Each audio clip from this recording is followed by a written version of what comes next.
The discovery. The wind howled across the barren expanse of Draconus Four, sweeping up tendrils of ash and dust that coiled like phantom serpents in the crimson light of the dying sun. The planet had been marked as a forsaken world, its skies stained in hues of decay, its ground cracked from centuries of neglect. Dr. Alara Miles stood at the edge of a canyon, staring down into the abyss. Her breath fogged against the cold as her scanner emitted a slow, rhythmic pulse. Life. She hadn't expected to find anything but silence when her ship, the Odyssey, landed on this forgotten rock. Her mission was simple: survey the planet for potential research outposts. But her instruments had detected something far more interesting. Something massive. Now, standing at the precipice of the canyon, she saw it. A colossal form lay motionless at the base of the crater, its body partially buried beneath layers of rock and dust. Its once majestic scales were dull and cracked, its enormous wings draped over the jagged ground like torn banners of a fallen empire. It was a dragon. Alara's heart pounded against her ribs. She had read about them in old records, starborn beasts of legend, revered by some, feared by others. The great winged monarchs who once roamed the stars had vanished centuries ago, their extinction believed to be inevitable. And yet one lay here now, breathing raggedly. Alive, but barely so. Alara stepped closer, her boots crunching against the scorched earth. Her scanner flickered, the readings chaotic, unstable vitals, metabolic poisoning, and something else. Something foreign. She narrowed her eyes, adjusting the wavelength of the scan. Then she saw them. Dark, pulsating barnacles clung to the dragon's scales, their twisted forms embedded deep into its flesh. They pulsed in sickly patterns, like parasites feeding on the creature's very essence. Alara clenched her jaw. This wasn't just decay. This was torture. Her gaze flickered to the chains, ancient bindings wrapped around the dragon's limbs, fused to the very rock beneath it. Someone had done this. Someone had left it here to suffer. A deep, shuddering breath escaped the creature's maw, stirring the dust in the air. Then, slowly, agonizingly, its eyes cracked open. The moment their gazes met, Alara felt the weight of 1,000 unspoken words press into her soul. The dragon's eyes were silver, not just silver, but living liquid stardust, glowing faintly beneath layers of exhaustion. They focused on her with startling clarity, even as the weight of sickness threatened to drag them closed again. "You are not one of them," the voice rumbled through the air, deep and raw, edged with an exhaustion so profound that it seemed to settle into Alara's very bones. She hesitated, caught between awe and disbelief. The records had never mentioned that dragons could speak. "No," she said softly. "I'm not." The revelation. The dragon studied her for a long moment before closing its eyes, its breath shuddering. "They are gone," the words were almost a whisper, filled with something that wasn't relief, wasn't sadness, just emptiness. Alara swallowed, glancing at the chains once more. "Who did this to you?" A long silence stretched between them. Then, "My people," the dragon rasped. Alara stilled. She had expected an enemy, a rival species, a cruel force that had captured a living legend and left it to rot. But its own kind had done this. "Why?" she asked, her voice barely more than a breath. The dragon's throat rumbled, an ancient sound filled with centuries of pain. "Because I would not let them break the stars." A chill ran down Alara's spine. She didn't understand what it meant, not yet, but she knew enough to recognize betrayal when she heard it. Alara stepped closer, running her scanner over the barnacle-infested wounds. Every reading screamed systemic shutdown, her HUD flashing with critical alerts. She had seen creatures suffer before, out in the frontier colonies where war and famine left scars on every living thing. But this was different. This was deliberate cruelty. Her fingers tightened around her medkit. "I can help you," she said firmly. "I don't care what happened before, or why they left you here. But I'm not leaving you to die like this." The dragon's silver eyes reopened, studying her with something unreadable. You would offer aid to a dying queen, the voice murmured, when the galaxy has abandoned me? Alara didn't flinch. I'm a medic, she said simply. Saving lives is what I do. A pause. Then, for the first time, the dragon gave her its name. I am Letharia, she whispered. Last of the celestial queens. Alara exhaled slowly, the name settling into the air between them like a vow unspoken. She tightened her grip on her instruments. All right then, Letharia, she murmured. Let's get those damn things off you. Beneath the blood-red sky of Draconus Four, under the shadow of betrayal and ruin, a queen's fate shifted for the first time in centuries. The surgery. The air around them was thick with decay, the scent of rot and rust mixing with the distant hum of a dying planet. Alara knelt beside the massive form of Letharia, her fingers wrapped around her medical scanner as she assessed the extent of the damage. The barnacles weren't just parasites, they were weapons, designed to leach energy from the host while keeping them in a constant state of agony. Alara had seen bioweapons before, had treated soldiers on the brink of death, their bodies riddled with nanite plagues and flesh-eating bacteria. But this was something worse. Whoever had done this hadn't just wanted to kill Letharia, they had wanted her to suffer. The Dragon Queen's breath was slow, labored, her massive chest rising and falling in painful intervals. Her once glorious wings were pinned beneath the weight of her own body, unable to move. Her talons curled inward from months, maybe years, of imprisonment. Alara adjusted her scanner, recalibrating it to map the barnacle infestation. Her eyes flickered with biometric readings, scrolling through lists of deteriorating organs and bioelectric fluctuations. If she didn't act soon, Letharia wouldn't last another rotation. The dragon's silver eyes cracked open again, her gaze heavy with exhaustion but still sharp enough to pierce through Alara's soul. You do not fear me, Letharia murmured, her voice like the distant echo of thunder. Alara exhaled, shaking her head. I don't have time to be afraid. She reached for a sterile scalpel, activating its fine vibrational edge, then glanced at the largest of the barnacles latched onto the dragon's spine. She would have to cut them out, one by one. Hold still, Alara instructed, positioning herself along Letharia's rib cage. This is going to hurt. Letharia let out a slow, rumbling breath. Pain is all I have known for a long time, human. Do what you must. Alara tightened her grip on the scalpel.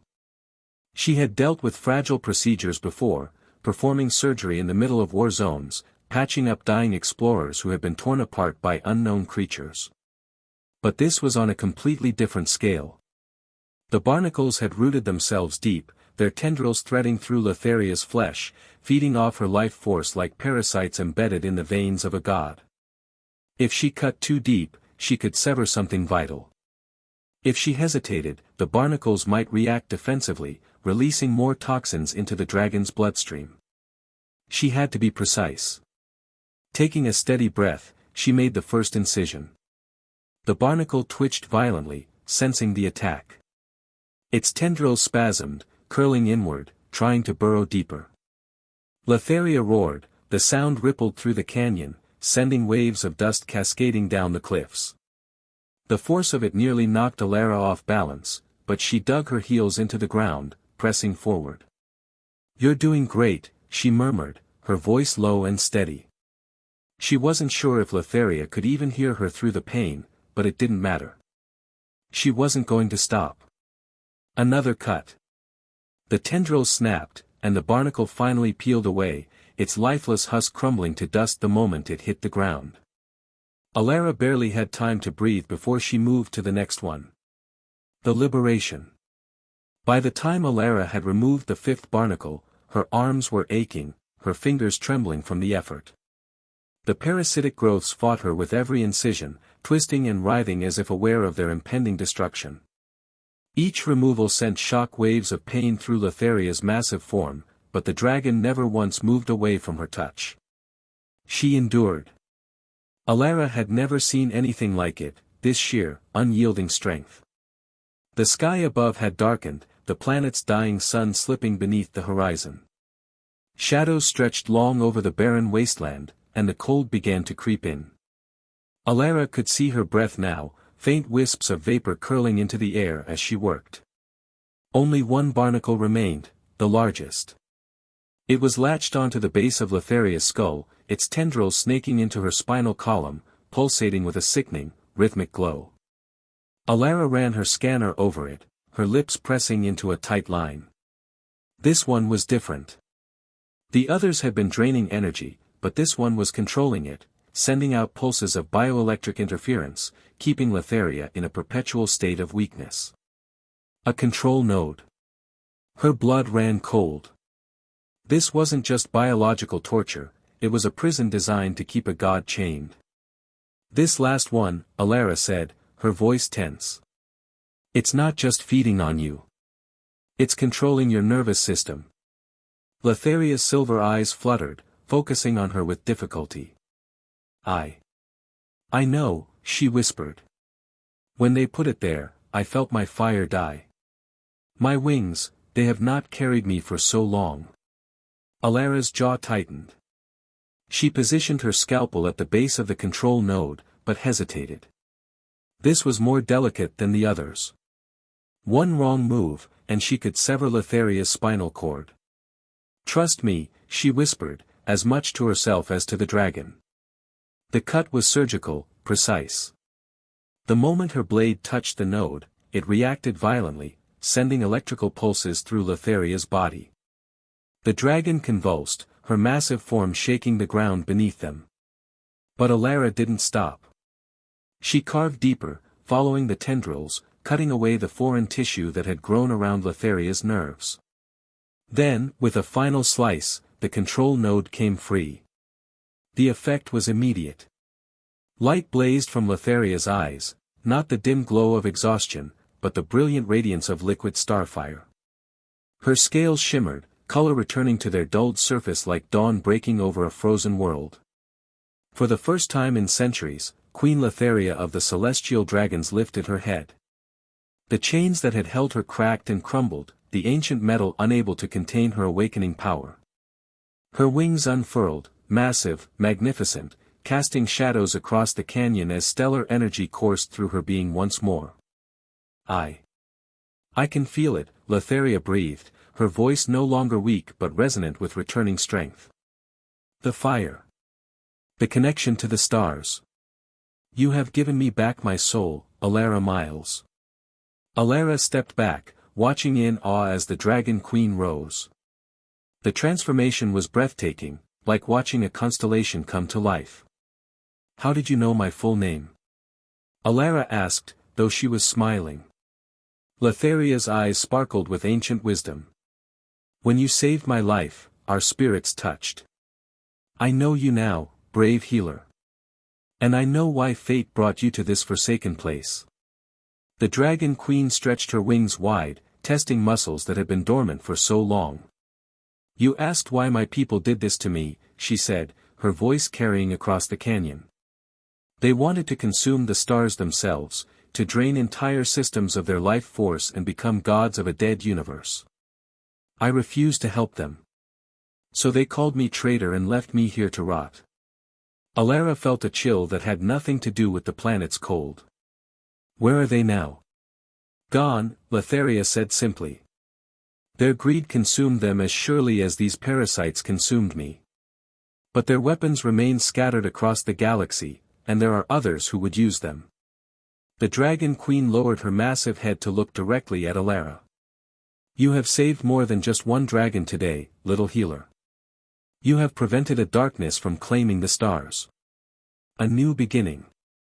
3 days later, Alara stood on the observation deck of her ship, watching as Letharia soared through the crimson sky of Draconus Four. The dragon's flight was poetry in motion, graceful spirals and sweeping turns that spoke of joy long denied. Each beat of her wings sent ripples of stellar energy through the atmosphere, and for the first time since Alara had arrived, the planet seemed less like a graveyard and more like a world reborn. Letharia landed softly beside the Odyssey, her massive form somehow managing to appear both powerful and gentle. The transformation over the past few days had been remarkable. The dragon's scales now gleamed like polished starlight, and her eyes held the wisdom of ages coupled with renewed hope. "You're really leaving," Letharia said, though there was no sadness in her voice, only understanding.